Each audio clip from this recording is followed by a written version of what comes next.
Hey creators, welcome back to the club. Today we'll be talking about sex, baby. Let's talk about you and me. So as y'all know, sex is such a huge topic, no pun intended. So we're delving into the almost fetishized sexualization of Black women in society as well, and giving you some tips and tricks to get ready for Valentine's Day. And if you want to happen to become a sexologist, we're joined by a sexologist to give you the tools on how you can really get started. We're your host, Akila Friend, and Ebony Chapman. And of course, as you see on your screen or you're about to listen to in your headphones, we have a very special treat for you right in time for Valentine's Day. Let's welcome sexologist and the founder of Sexology, an evolutionary platform that embraces love, sex, and intimacy in cultural communities, Shinyere Davis. Woo! I'm so excited to be here. Wow. I'm like, wonderful. So excited to have you with us, Shinyere. Just to give everyone a rundown, we'll be asking you tons of questions, as I mentioned, about sex, about your occupation as a sexologist, about the idea of Black women in the media, et cetera, when it comes to sex. And, of course, we have to keep it fresh. We have to keep it fun. Valentine's Day is right around the corner, so we'll be playing a very fun game for Valentine's. We asked a bunch of our listeners, a bunch of our followers, thank you so much for sending questions in. We got so many questions. So many questions and they're for you. good questions. I'm open and I'm ready. Yes. That's what we love to hear. So we're going to sprinkle some in as well, just to make you guys be a part of the conversation. And finally, I just want to emphasize to you guys, stick around because we have a very limited surprise exclusively for our listeners that we'll share later. But first, let's get to know Shinyere. And let's get to know a lot more about sex, okay? Please, honey, bring it on. Let's get to know it. Let's do it. Okay, so please let us know what made you want to become a sexologist? Like, what about the idea of sex, the teaching of sex made you gravitate towards it? Yes. So I want to say that I've always been, from the time I can remember, and I mean, even as a little girl, just super in tuned with bodily needs. Like I remember, like my mom used to be like, oh my gosh, and this is a funny story, but my mom says this at every event. I should have known she was going to be a sexologist because she would hump pillows at 3 months. Like I swear, my mom's like, I don't know. I took you to the doctor. Like, is this normal? And I'm like, whatever. But so I've always had a general interest of sex and connection. And really the most pivotal moment for me was when I was in college. I ended up getting pregnant and I definitely didn't feel ready to be a mother financially, emotionally, mentally. And so I made the decision to terminate my pregnancy, which many of us identify as abortion, right? And in that moment, I really realized just how under-resourced our communities were when it came to affordability and having those representatives in our community to teach us and to guide us in regards to sex and our bodies, and without shame or guilt or projecting their experiences onto other people. So that was really like the moment where I was like, okay, I know I'm in school for bilingual education, but I don't think this is for me. I want to do something that I feel is completely aligned with me and my own experiences. So that was that. I love that. That's Thank amazing. you so much for sharing. Yes. I mean, that is definitely like a deep story. And I'm sure you've done your work, obviously, to be able to talk through that situation. Because I feel like getting pregnant and having an abortion is something that people can identify with. And it's a complicated and difficult thing to continue to deal with. And it's not something that's just in that moment. It's something you deal with forever. And so thank you so much for being open and honest with that story. We really appreciate that. Yes. From the very beginning, it already shows that we're gonna have an. Oh, we are. We're gonna talk. Yes. Love it. I want to get clarified up top because we hear a lot of folks, confuse the idea of sexology or becoming a sexologist with a sexual therapist. Explain the difference for us. Let us know what you do specifically and how that might differ from a sex therapist. This is one of the most popular questions that I get, right? Because a lot of people are like, you're a sex therapist. And I'm like, no. So sex therapy is clinical based, all right? A lot of times there are people who are psychologists who go into a specialization. So they formally perform clinicals, like, it's just as intensive in a sense as sexology, but it's just in a different pathway, I'll say. Versus sexology, a lot of people think that sexologists kind of just say it, but aren't about it. And that's kind of the vibe I get sometimes. People they're like, so what do you do then? And I'm like, sexologists can carry over many things that sex therapists do, like counsel people and, do one-on-one counseling with people. I don't think they can legally say, I can give you a therapy session. But, they still do a form of counseling. However, there's different realms into sexology versus I do feel like sex therapists can have other specializations, right? A lot of times they specialize with LGBTQIA plus communities or different things like that. However, with sexologists, I feel like we have more of a formal range to study much more personalized things. So I've met sexologists who study tantra and tantric sex in connection with couples. I've met sexologists who specialize in kink and fetishes. I've never seen a college course that says kink and fetishes. You know what I mean? So one is more clinical versus one is a lot more of a personalized experience. And there is a combination where you could actually be a clinical sexologist as well. And in order to do that, you do have to be ASEX certified, which is a whole different professional process. I'm not ASEX certified. However, I definitely have done the work within my community to formally research and to record what I've learned to basically apply it to what I teach. So that's good to know. So you're basically, we need to call you, make an appointment with you. If we're having issues with our man, he's not doing it right, he's not hitting the right spot, he's not getting it together, we need to call you. Because you can help us get it together with our intimacy, our bodies. So okay, this is a perfect example and perfect question. You're dating someone and just your rhythm in the bedroom just seems to be off. It's not he's finishing too fast or you're not finishing at all or vice versa. And you guys are not on the same page. You would be someone that we need to call. Yes, absolutely. Absolutely. So I would definitely be the person be like, okay, girl, what's going on? I like to talk to my clients, not as hi, welcome to my, I'm very much I'm that girlfriend who we're going to talk raw. If I see you in the grocery store, I'm going to act like I don't know you because of confidentiality, right? I'll be looking hey, all right, girl. But ultimately, I'm yes, okay, so what's off about it? And I'm going to teach you, because I always like to tell people, it's not that I know what you don't. I just help you to uncover what's already existing within you. Yes. So I'm going to teach you how to utilize your own verbal communication skills in a way that's authentic to you. So that way you're not showing up sounding like a rehearsed fake person. And in a way that your partner is also receptive, because that's a huge one. Sometimes what we say is not what our partners hear and vice versa. So not only how to talk good, but how to communicate good, because there's a difference. Yes, I love that. I love that. So basically, you're gonna help us communicate, talk to each other. Yes. Let the other person know, okay, baby, this is great, but that's not so great. I want you to do this, do that, and you're gonna teach us how to communicate or how to unlock that comfortability. We're gonna get into all of that. We love that. And that's. It sounds like that's where the intimacy part of what you do comes in, because exactly. So, let's talk about the idea that, you're doing this. You're a sexologist, but you're also a Black woman. Let's talk. How do you feel, or how do you think you're being perceived as a Black woman in the overall sex field? So I want to say, as far as conversing and connecting with other sex workers or sex educators, I'm very much embraced. I love it. I feel like the population of sex educators and sex workers of color is growing tremendously, and it warms my heart.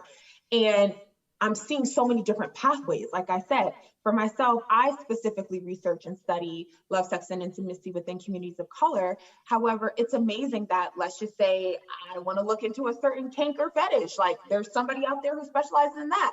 I know an amazing woman named Terry Sutra who specializes in coupledom. And if you want to have a threesome with your man, what are some boundaries that you communicate? So just knowing, right?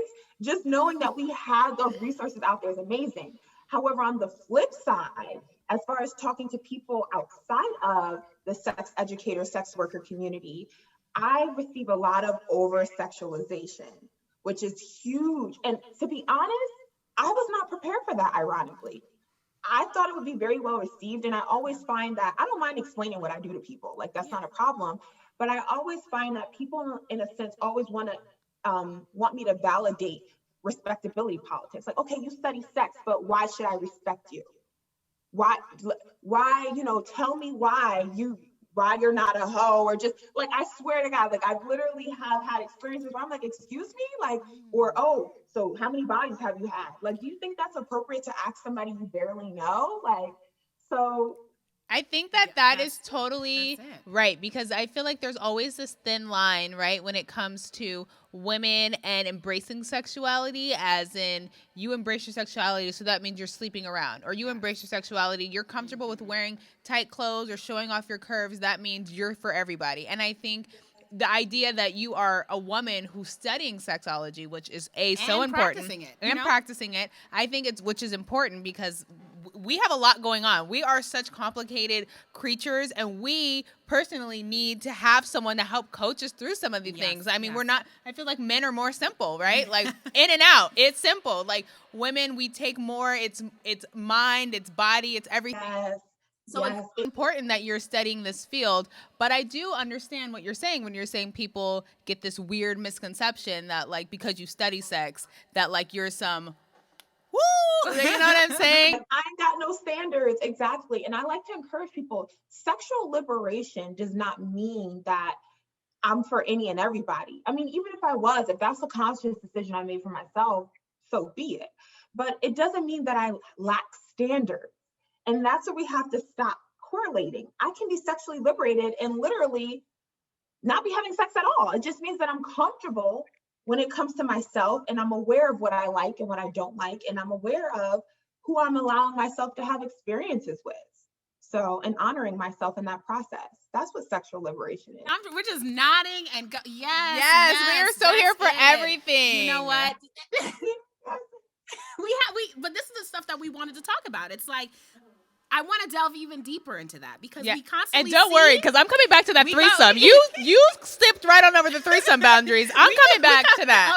I'm coming back. She definitely wrote it down. I wrote it down. Okay. I'm coming back to it. But you know what? We hear and we see constantly, whether it's being in media, in music, in your porn searches, not yours specifically, but in porn searches, and the like, that Black women have a tendency to be over-sexualized. And by others, and also have a tendency to be reduced to their features, in a sense, because we happen to be more prominent in a lot of these features that folks, fetishize in the beginning. So how have you personally seen this? Because it's one thing for me to say this, and it's definitely a general statement here, but how have you seen this in your work, in your research, and, what can you say about this? How have you responded when it comes to the work that you decided to do, specifically in these cultural communities? Yes, for sure. So I definitely have my notes right here. So if you guys see me peeking down, that's what I'm looking, because I did not want to miss any point. Okay. I'm like, I got notes. So first and foremost, one of the things that I always ask myself and or clients is, if you've ever experienced being over-sexualized or fetishized, when did it begin for you? And a lot of times it began in the home.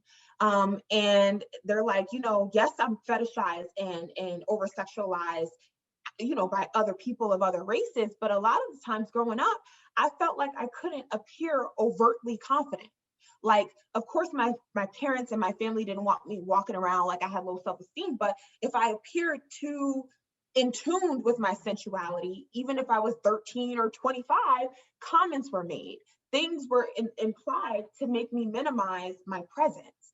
And so a lot of times I want to say, it is a matter of just unpacking that colonization mindset of living rather than surviving. And I'm so proud of us as Black women, as women of color, for realizing, like, yes, we've had to survive, right, in order to get to where we were. However, now that we're here, we deserve to reclaim ourselves, not just for ourselves, for the generations that came before us and who don't know any better.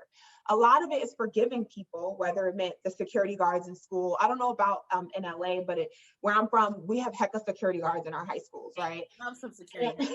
And just the standards of how Black girls were dressing versus how the white girls were allowed to dress.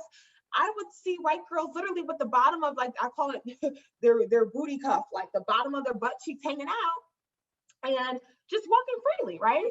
And I never saw a Black girl wear shorts that short, but if they were just to mid-thigh, but if they accentuated her curves, or it was, you have to go home. And it was just one of those things where it's like, why is it that people, and not just Black people, but people in general, carry this subconscious policing over the Black body?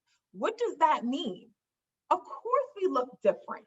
Of course we have, and I'm just generalizing, right? Because Black bodies can look differently, but of course we have more curves or whatever here. We're known for having curves in this way. But why is it that I have to walk out and literally fear being over policed? And a lot of it is the subconscious beliefs that as Black women, we are not allowed to live in our freedom and in our vulnerability because we understand that society does not protect us. Yeah. However, now we're shifting into a mindset where we're like, okay, we accept that society doesn't protect us. However, we are choosing to live freely. So it's been a beautiful transition to see that, but I have to honestly say, like, I don't know if I answered your question. I kind of went on. No, you absolutely did, and I think it's important. A lot of the things that you were touching on is important because, especially that transition, as you mentioned, like the fact that we're now, like you said, transitioning to a place where we're choosing to say, this is the world for what it is. How we choose to live in it is a completely different point altogether, you know? So I love that. And I think it's kind of goes back to what we were talking about even last episode. We talked about, I don't know if you've seen Chloe Bailey and the fact that she just recently had her whole... yes. And I loved it. Instagram, you know, just being herself and being obviously more curvy and just expressive, and the backlash that she's received on social media, because it made me think through what we were just talking about. It was interesting because, you know, last week we were talking about it, and honestly, I feel like Chloe Bailey and her sister have both been, like, the Bailey sisters have been sexy. Like, you know, this isn't like a new thing for anyone to see them. Their outfits have been sexy. Their music videos have been sexy. They've been posing on the gram in their Ivy Park. They've been doing their thing, and their bodies are beautiful, and everything they wear is tight, and it shows it all.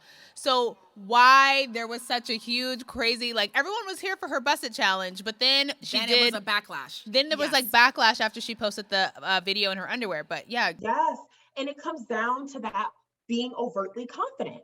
Why is it that I have to have subtle confidence? There is a huge difference between arrogance and confidence, right? But they have always been sexy. You know what I mean? They have always carried themselves with such just opulence, in my opinion.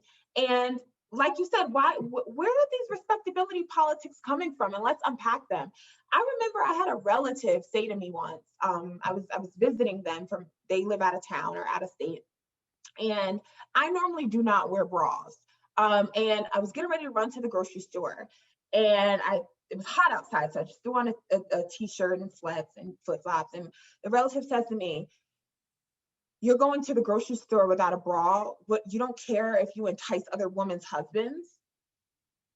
And I'm like, oh, like, well, hold up, because that wasn't even a thought in my mind, okay? Like, but it's the fact that a lot of us carry that whole, like, silent, like, what is that? And I like to unpack that, and I will call a woman out real quick, like, why do you think that again?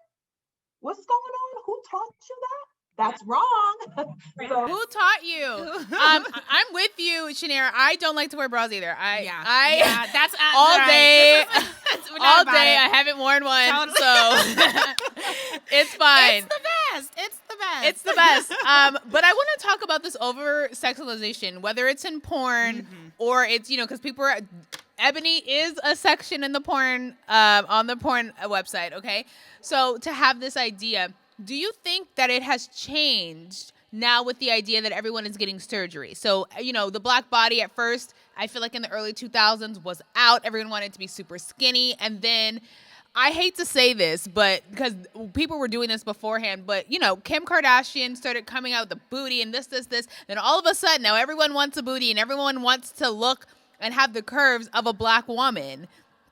And so, do you think that this over-sexualization of Black women has now differed, changed, or decreased because of the amount of people, all ethnicities, getting surgeries to look like us? Without knowing it, because a lot of times they're not even thinking about Black people when they do this. Right, exactly. They don't. But that's the issue, because maybe the Kardashians, I don't know them personally, but maybe they don't even realize that they fetishize the Black body by even doing that.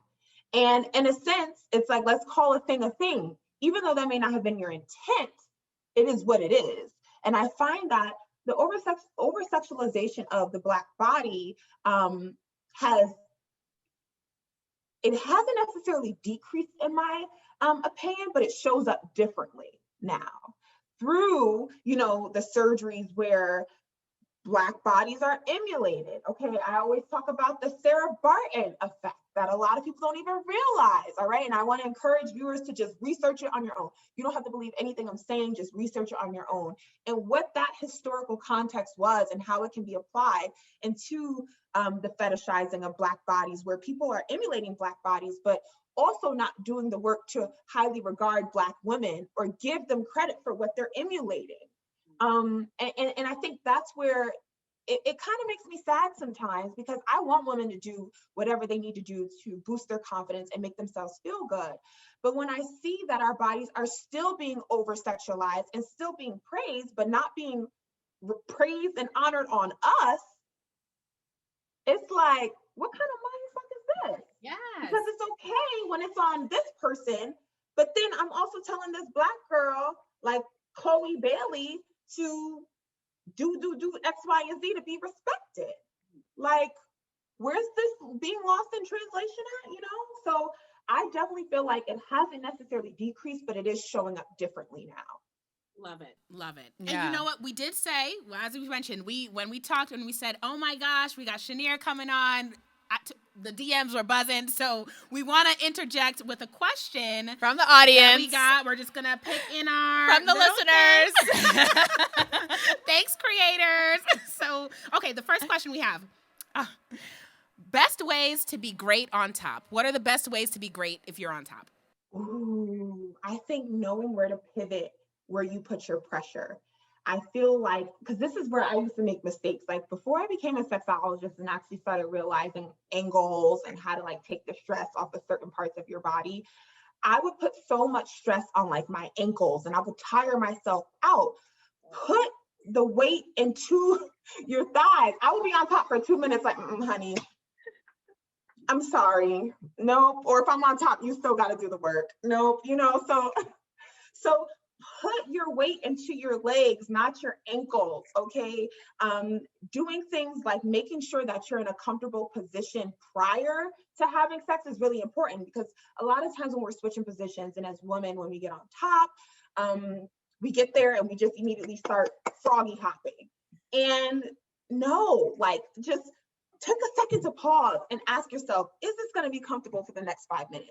Reposition your legs, open them wider, close them, however you need to. And also do not be afraid to kind of arch that back. And like I said, pivot your weight on your legs. I think a lot of times porn normalizes this froggy hop, and they make us think that it's sexy and most satisfying, and we tire ourselves out, or we think we have to be able to move our ass cheeks in all these different ways, which is amazing if you can do that. But I tell women, no, honey, that's just for the show. It will feel just as great if you find a comfortable position and you maneuver, move your waist. Don't just jump up and down on it. Move your waist. I love that. It's funny because I was just I wasn't just telling Akila, but I had told Akila a while ago. I was like, sleeping with this guy, and I feel like not every position is my position. No. I can't get with it. You like it this way, and you want me to act like a porn star in this position, and this is not for me. You know what I'm saying? Being on top for me. Here's a pointer that I feel like is very useful for me. I like a chair, and I like a chair with. It has the footrest at the bottom where where a barber's chair. You get what I'm saying? Where it has that thingy attached to it. And to use that to bounce up and down. That, telling you, will change your life. That changed mine. The support. It is the freaking cheat code. Get a good chair. And if you don't have a chair, get your ass on the couch. It's the cheat code. And you'll have so much more stamina and energy. I catch a Charlie horse real quick. I tell people, just because my potassium levels are low. Okay, so just because I'm a sexologist doesn't mean I'm always nutritional over here. So I have a capacity, but chairs, I definitely agree, Ebony. cheat code. Yes. Cheat code with the chairs. We love a chair now. Yes. We love it. It's funny. We got to go from being on top to going back to the idea of evolutionary psychology. But we gonna, reel it back for a second. Pivot back. We're gonna pivot. We'll get into the more. We have more questions coming. But we want to make sure that people leave with all the knowledge, So I know you talk a lot about, as I mentioned, evolutionary psychology. Can you explain what that is to the people? Explain what it is and how it may be specifically tied into how Black women have responded to how they're perceived as sexual beings. Yes. So evolutionary psychology, to sum it up, is basically how we process and understand information, whether it be from generation to generation or just over time, right? So there's certain beliefs and belief systems that are passed down culturally a lot of times as a form to protect us. A lot of times we take out the biology of sex and connection. Like there's a lot of biology behind why we feel the way we feel.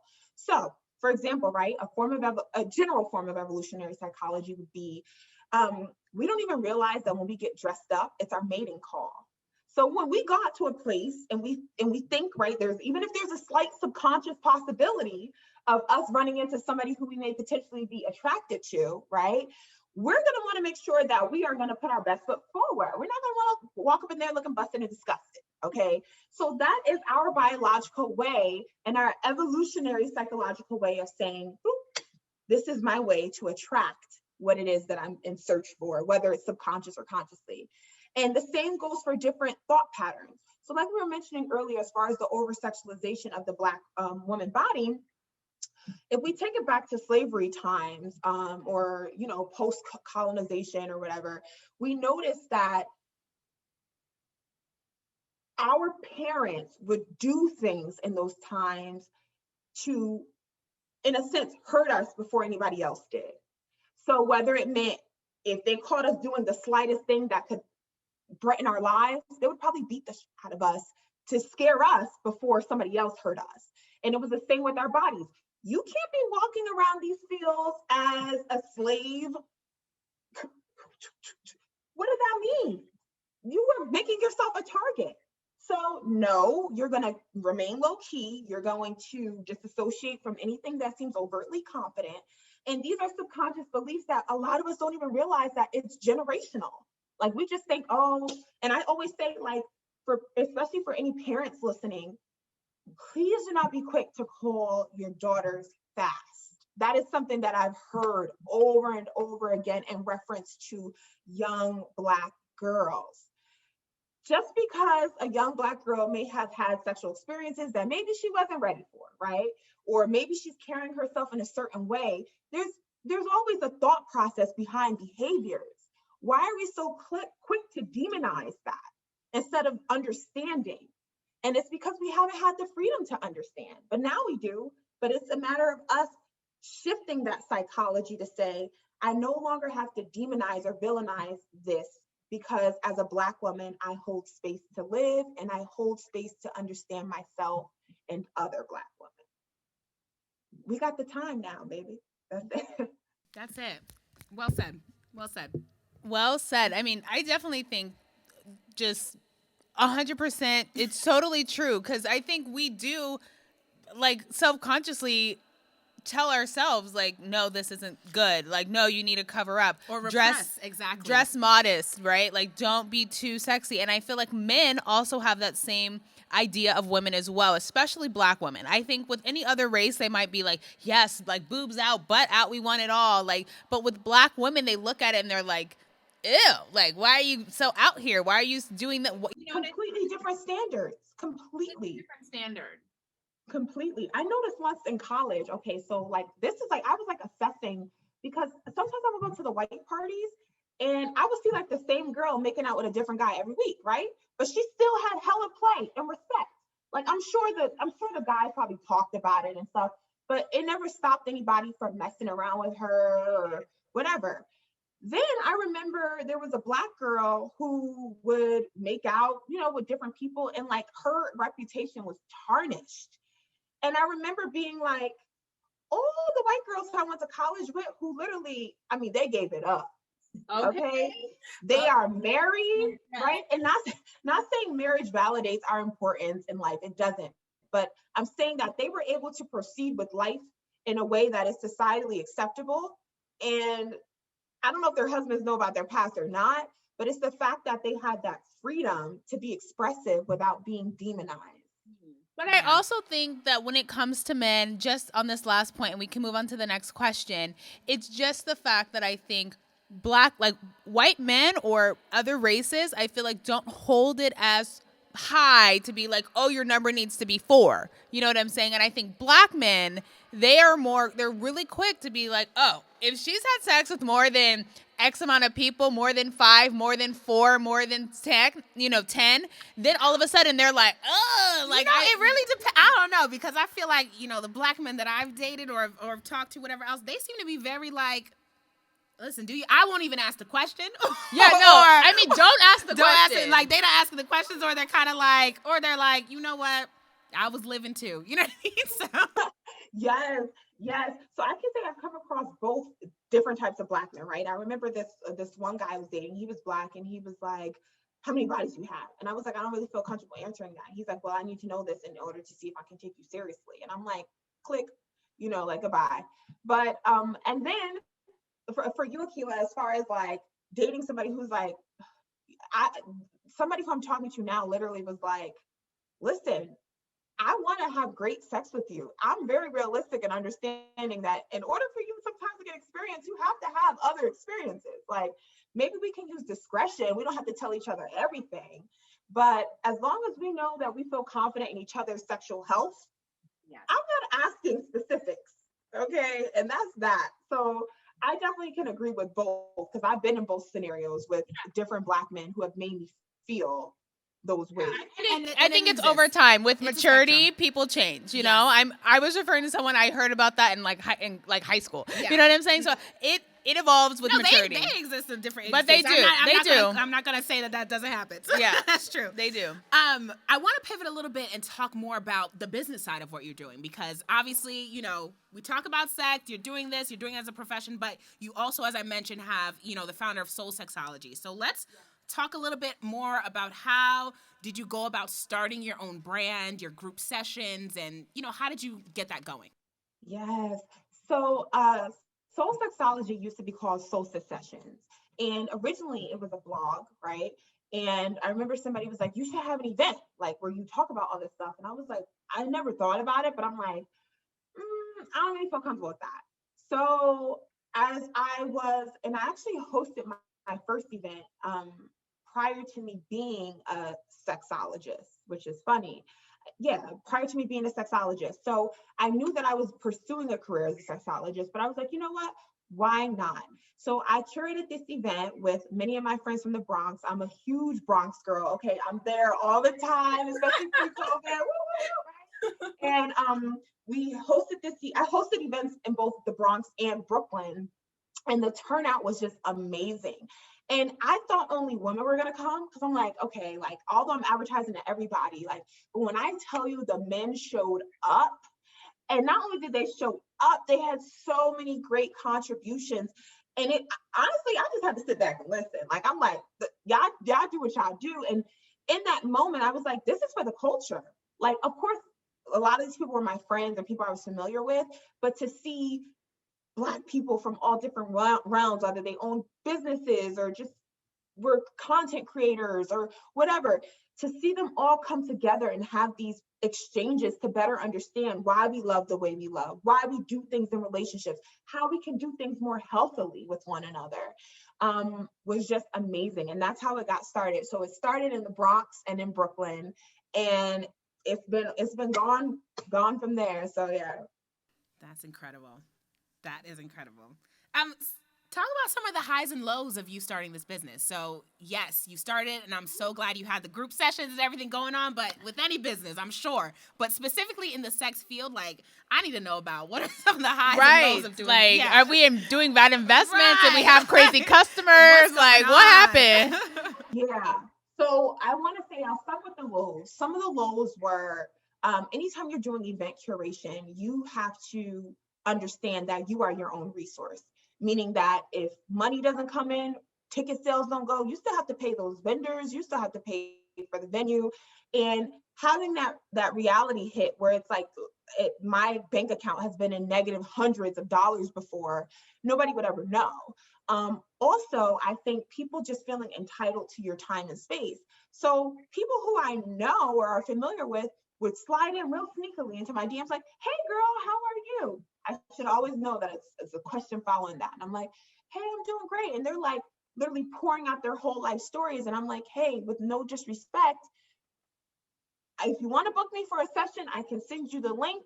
However, this is not like, I don't want this to be the dialogue for which we casually check in, or even just having people voice their fetishes to me without my permission. And it makes things very uncomfortable and awkward. So one time I met a guy at an event, cool, hey, I'm from out of town, whatever. He's like, I want to DM you something. I think we were talking about a business or something from where he was from. And then he literally is like, hey, listen, like, I don't know if this is gonna make you uncomfortable, but I really want to know if I can pay you to give me a foot job. And I'm like, hold up. Like, How you much? have to know. This was 0 to 100 really quick. All right. Like, you're supposed to send me somebody's page. How did we get here? So just in those moments where those can be lows. And then also another huge low is discovering yourself when you're teaching other people, keeping that line of authenticity while also giving myself room to grow. So there were periods when I was teaching about sex where I was celibate.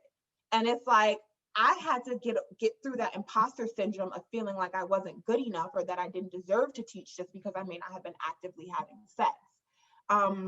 So just those little mental things that I've had to work through. And the highs are just seeing people get into relationships after the event, seeing people change how they communicate. Like, one of the things testimonies that I say is I haven't argued with a man since 2017, so 4 years. I've not argued, disagreed, oh yeah, but I don't argue.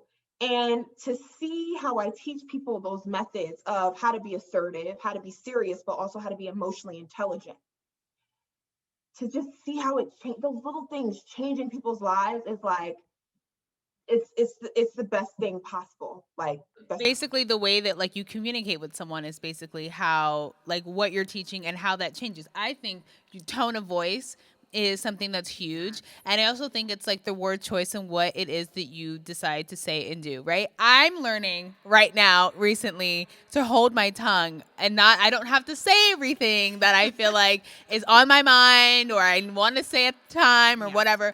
And I'm trying to learn that that skill set of just kind of being more reserved in what it is that I choose to share, because not every thought deserves space to be, to let someone else hear it. So I'm learning. Yes.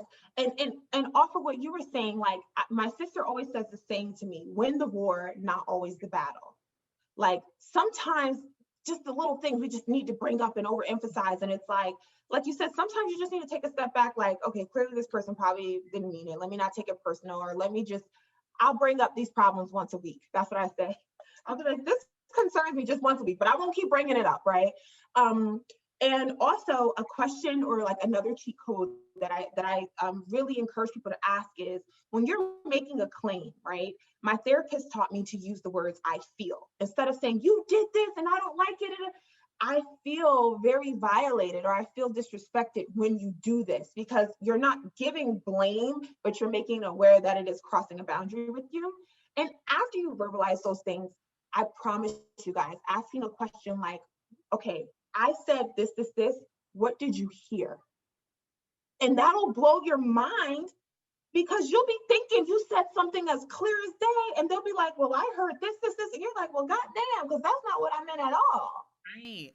That takes a lot of discipline, because I mean, I think I might have to take that as well, because for me it's more so, no, this is what happened, let's these are the, like, let me take you from A, B, C, D, E, F, G. Right. She has those, she's a Gemini, but she has Virgo qualities, okay? Like, okay, this is how it worked out. Virgo qualities. That's hilarious.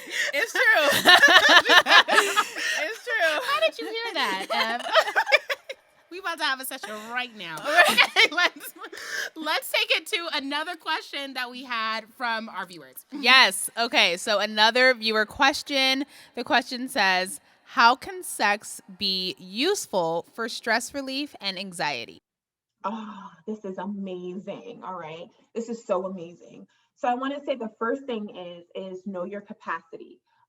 So sex or even masturbation, I'm gonna tag on masturbation for that too, is super beneficial because when you have sex, all these hormones and chemicals are being released, like endorphins, right?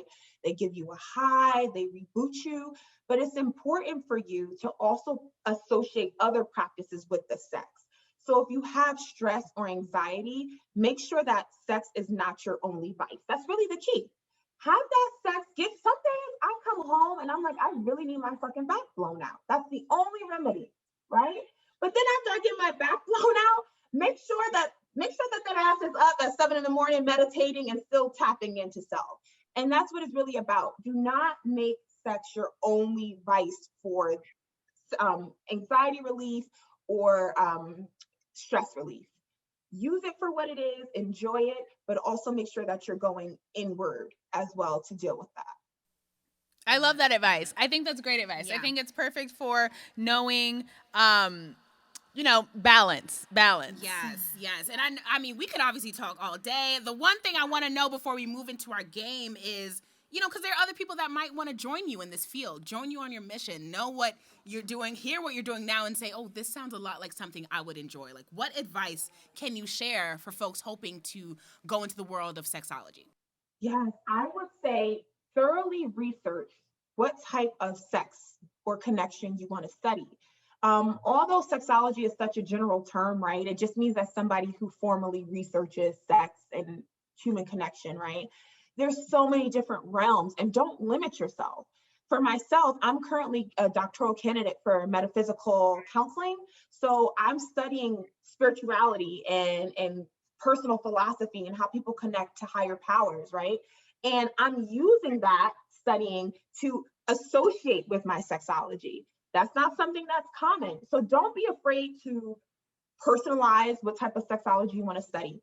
Google will be your best friend. I can honestly say one of the best institutes that I've heard of, I haven't studied through them, but raving reviews, I've spoken to Dr. Rachel and she's just amazing, is Dr. Rachel's Institute. Google it. And I believe Rachel is Rachael, but Dr. Rachel's Institute, and she has so many different programs available on there to become sexologist or sex educator, and just the most amazing woman. So that's also a resource, but just figure out what it is you like and that you're passionate about in sex and run with it. And there's always something that will align with you to help you get to where you need to go. Absolutely. Are there any like retreats or anything else that like people go on to like become sexologists, or to like if you wanted to specify in a certain field, there's like retreats and stuff you can go on? So I personally, I haven't heard of like kink or fetish sexology retreats. I'm sure they exist. I just haven't heard of like them. But I've heard of a ton of tantric sexology retreats. So for people who want to study tantra or tantric sex, right? There are so many different retreats, especially in like Bali and different places like that, where you go for a month. Now, obviously time is important. Like how much time do you have to invest? And money is obviously a resource that you'll need. But a lot of times when you study sexology, it's not like a 3-day course. It's an extended period of time, a certain amount of months or weeks that you have to invest, or hours that you have to invest to get whatever certification you're going for. So definitely be open to spending an extended period of time studying whatever it is that you plan on studying. Nice. Love that. Yeah, and if you don't even want to become a full-on sexologist, if you want to just know for knowledge, honey, these classes are here for you as well. Yes. But yeah, I just want to let y'all know that we really appreciate you guys for watching and listening to us every single week. And y'all already know what the deal is by now, okay? We want you to like, subscribe, and comment on our podcast. Please, you guys, let us know. Give us all the feedback. Ask any questions that you may have, or you want us to answer, or you want our beautiful and amazing sexologist to answer. We will have them Instagram, DM us on YouTube. You know you can find us on Spotify, Apple Podcasts, and on YouTube. So please continue to do that. You can follow us on Instagram at the Black Creators Club. You can email us at theblackcreatorsclub@gmail.com. And you guys, we just love you. So thank you so much for continuing this train. This episode has been spicy. It's been good. And it's gonna get spicier. Okay. I keep forgetting we're recording a podcast. It just feels like a natural conversation. That's the vibe. That's the vibe. That's the vibe. best thing. That's the vibe. It's the best thing we could hear. You're right. It's the best thing we could hear, honestly. So y'all, just so you know, again, I said it at the top of this episode, but we're getting closer to that special surprise. So remember to stick around to hear more about it. But first, we're going to go into our Valentine's Day game, which we call Be Mine. We know, and this is part of the reason why we knew we had to have Shinyere on with us, but Valentine's Day is coming up, y'all. It is coming up. And it's, it's become such a reminder of both sex and love, whether you're single or if you're not. So let's tackle it from both sides of the field. Like, as I mentioned, we asked a ton of questions to our viewers. We opened up the floor for them to ask us questions to then ask you. And they did. They came ready. So I know when we talked, a lot of your main topics that you talk about, obviously you run the gamut for everything. But I want to make sure that folks know that, listen, Shinyere, she's the girl to talk to if you want to know how to give head, if you want to know more about squirting, if you want to know more about self and body confidence, and the list literally goes on and on. But our folks ask questions that They cover it. They covered it. We don't know how much we'll get through, and if we have to bring you back on, we just might. But yes, exactly. Let's see first, you guys. First of all, because we didn't get back to it, and I want to come back to it. So this is my question before we get into people's questions. Let's go into these threesome boundaries. Like, what the heck is a threesome boundary? Like, what kind of boundaries are you setting to have a threesome? People don't realize that it takes probably more discipline to be in an open relationship where you're having threesomes than it does to just be in a monogamous relationship, because there are just certain things that you have to be very clear on and meticulous with when you're going through inviting other parties into your relationship. So a few examples of boundaries would be, if you're having a threesome, is it okay for your partner to kiss the other person? Is it okay for your partner to make extended eye contact? Is it okay for your partner to have unprotected sex with that person? Because maybe they don't want to keep taking off the condom and putting it back on, so they're raw dogging with you, and then they pop it in the other person, all right? Or is this somebody you only want? Do you want to have a threesome with somebody you met on vacation and you gave fake names to and you never want to see again? Or maybe there's a family friend who you guys are both attracted to. Like, these are certain things that you have to meticulously be very clear on and consistent with. Do you think that threesomes in a relationship are healthy practices to do? Healthy practices. I would say it's subjective, to be honest. Like, I've never had a threesome, but I'm definitely like, I'm low key open to it. Like, I'm getting there where I'm like, let me try this out. But I think in order for it to be a healthy practice, it has to be two healthy people in there. I don't think people should have threesomes just to satisfy the needs of one person. Like, okay, I want to spice things up, so I have a threesome because I feel like my partner is bored. Like, that is the wrong reason to do it.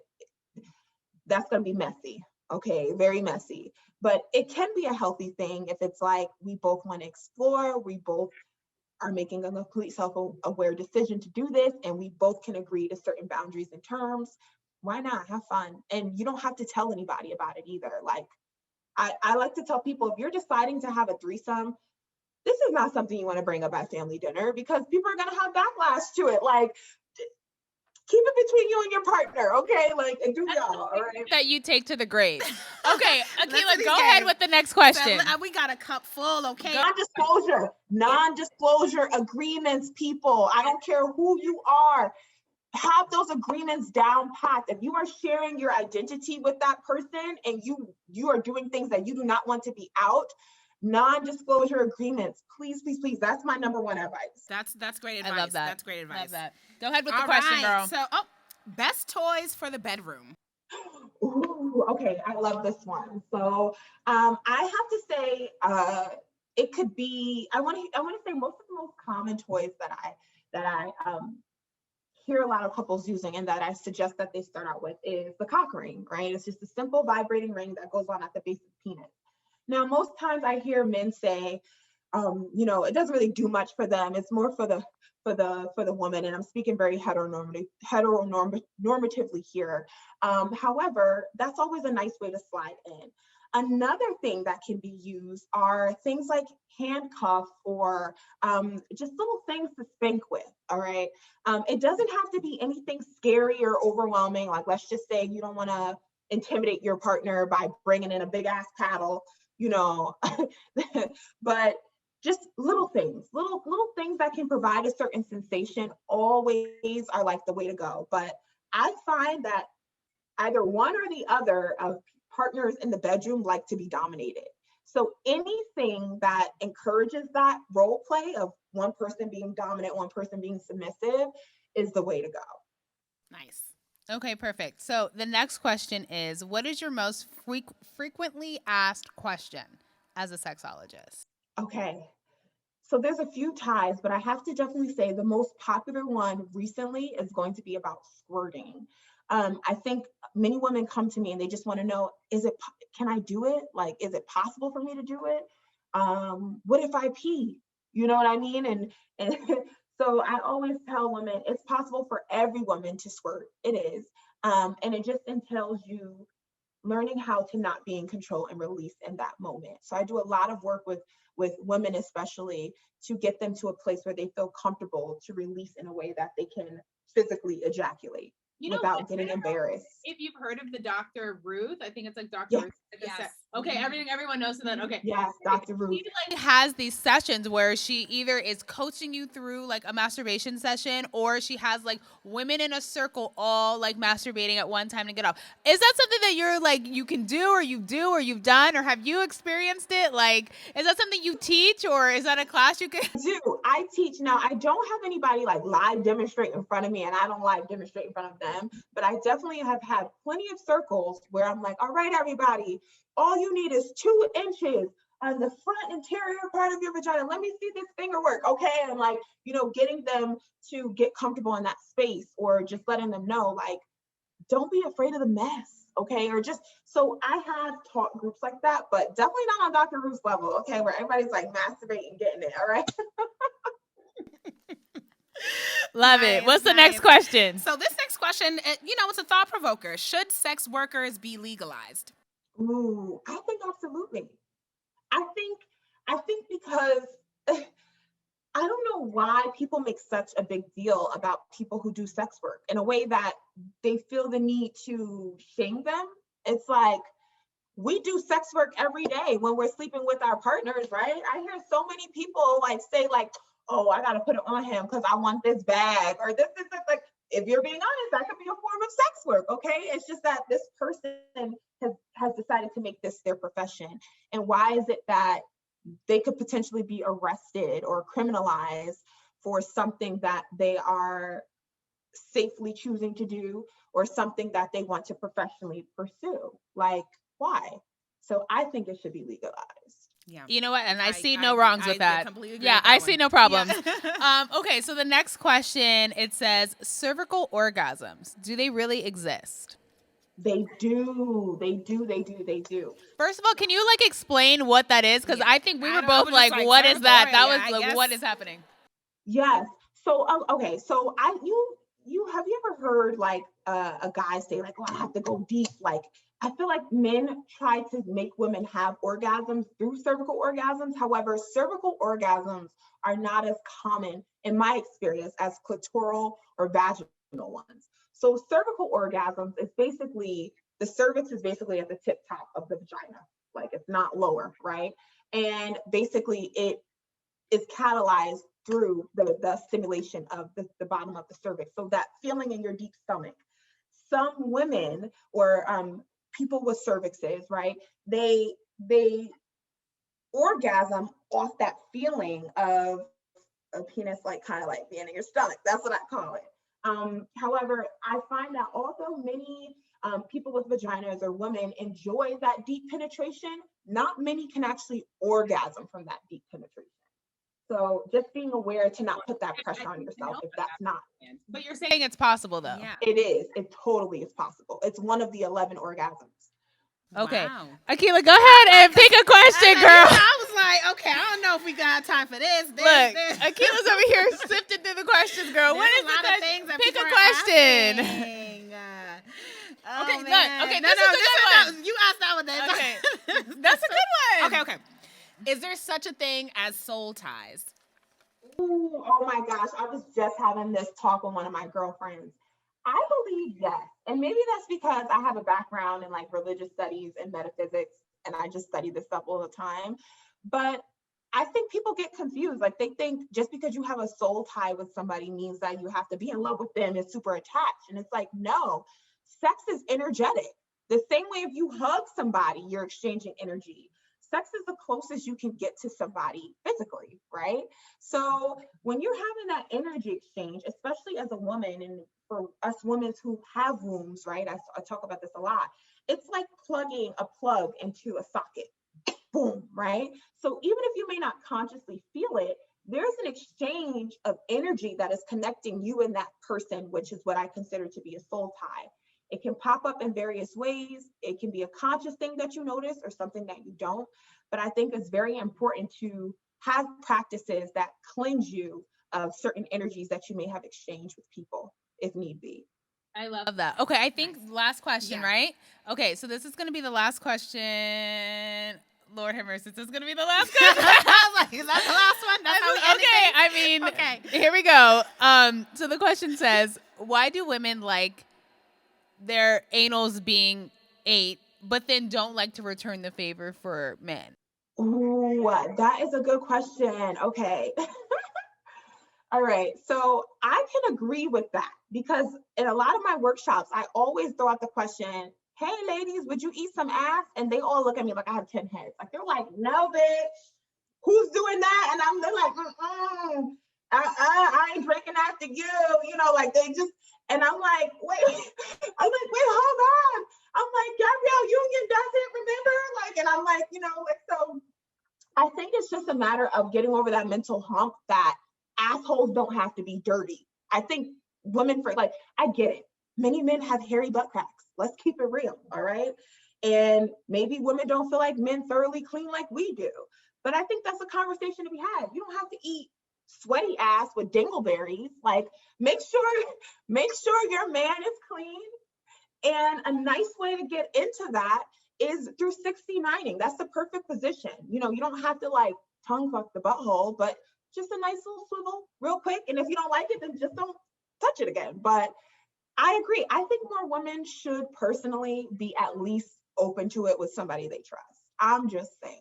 I love sexually free. Yes. Shinyere, I want to talk about quickly what's the difference between intimacy and sex, because we talked about it, but I don't think we didn't like really get into it, and just the differences, because I feel like people do like, oh, intimacy, you're like, oh yeah, sex, like I was real intimate with her last night, like super close, but it's like, it's different. So please tell us. Completely different.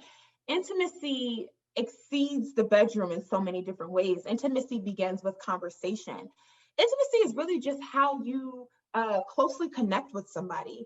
And a lot of times, and I say this to men too, because they're like, oh yeah, I know intimacy. Ask my girl how many times she comes. And I'm like, okay, no, you don't. Bring it back. Okay. So intimacy begins with conversation. Are you asking this person how their day is? Are you understanding their belief systems and things like that? Do you make them feel safe? These are intimate things. It can also show up as affection, right? Maybe not necessarily sex, but does this person like their hand held? Do they like to be touched? I love a nice smelling man. Like, I'm a huge fan of some pheromones, okay? So to me, that's a form of intimacy. If I can just snuggle on you and it's like, oh my God, I could just do this forever. Like, and that alone turns me on. Shinyere, that is it. Shinyere, listen. We just had to pause real quick at that moment. Let me tell you, I am such a psycho when it comes to the smells. Like, this was spray painted yesterday, and when I'm sitting here talking to you and I'm smelling it the entire time, and I'm like, I can't even focus. I tried to spray before we started this interview, and it wore off. Like, I am The paint smell is so crazy. My nose is so sensitive, and I am so here for someone who smells fire. Like it makes a difference. It makes it because it turns me on so much. Where I'm like, okay, I'm ready. Like where's the room? Like where is it? Like let's get it popping. I need that. Like you form of intimate connection. Like what do I associate with you that gets me open and safe and stimulated? And scent, I'm with you. And by good smelling, I don't mean you don't shower and you douse yourself in cologne. Okay. I mean, you smell fresh.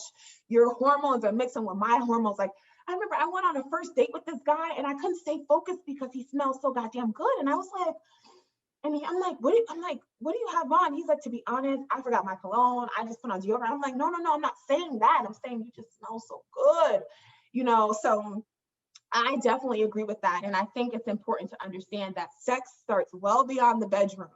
If you want, there's this saying, if you get a woman's mind, everything else will follow.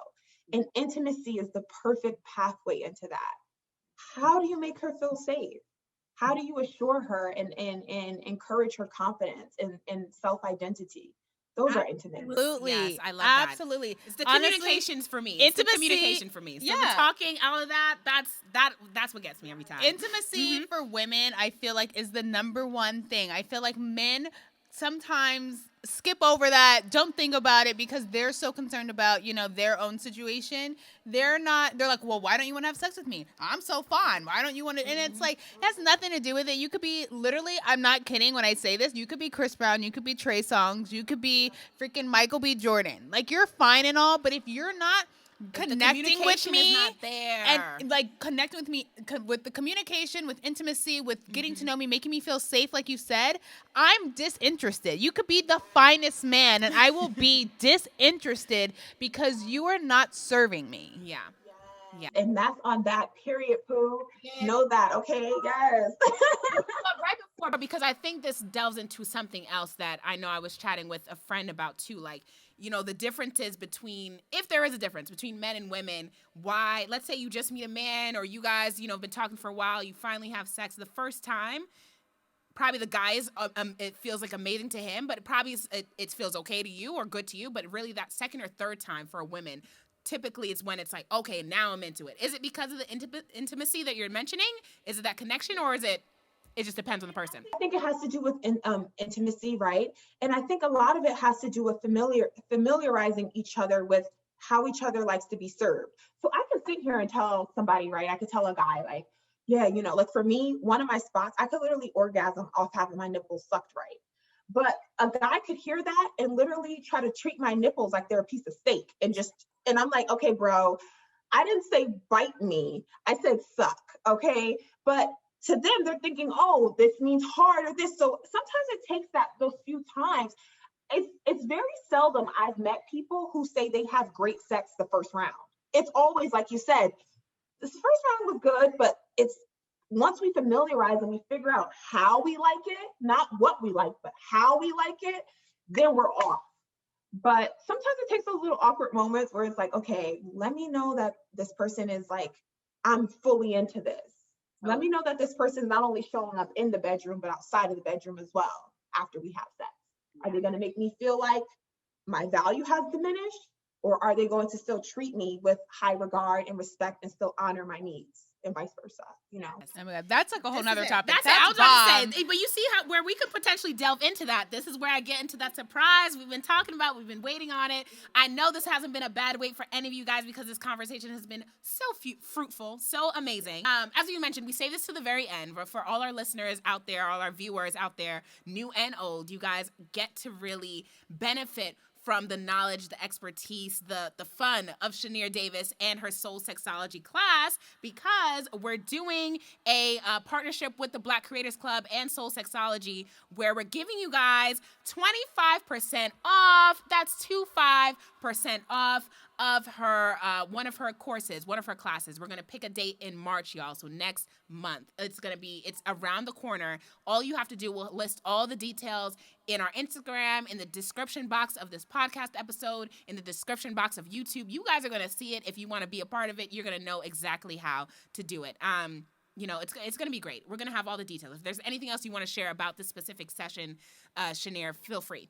Yes. So this session is definitely going to be viewer based.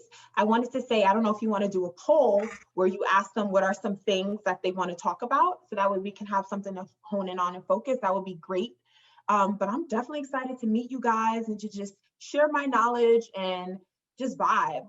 Get your wine ready, all right, whatever, and we're gonna have a good time. Yes, we're definitely gonna do that poll. That's a great. Yeah, point. I love this. I think that there's so many women out there that would be totally interested. In fact, I'm gonna start texting my friends right now because I already know which ones would want to come and do and participate in this, because it's just, I mean, I feel like the conversation here has been great, so I can't imagine like taxi pay for a session. Right. And just so I know too, just to make sure with our viewers, men and women at the same time, like how do you like to do this? Because if we have to do two separate ones, we can do that as well. We can do separate ones. And the reason why I say separate is because I find that when it comes to transparency and comfortability, it takes a lot longer for each other to open up without that ego being present.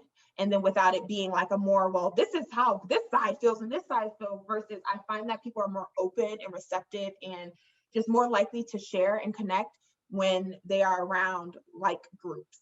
Absolutely. I can totally agree. So I just want to make that clear for folks. So if you're a guy, woman, non-gender conforming, what have you, sign up and we'll figure it out on the back end. No problem. just sign up.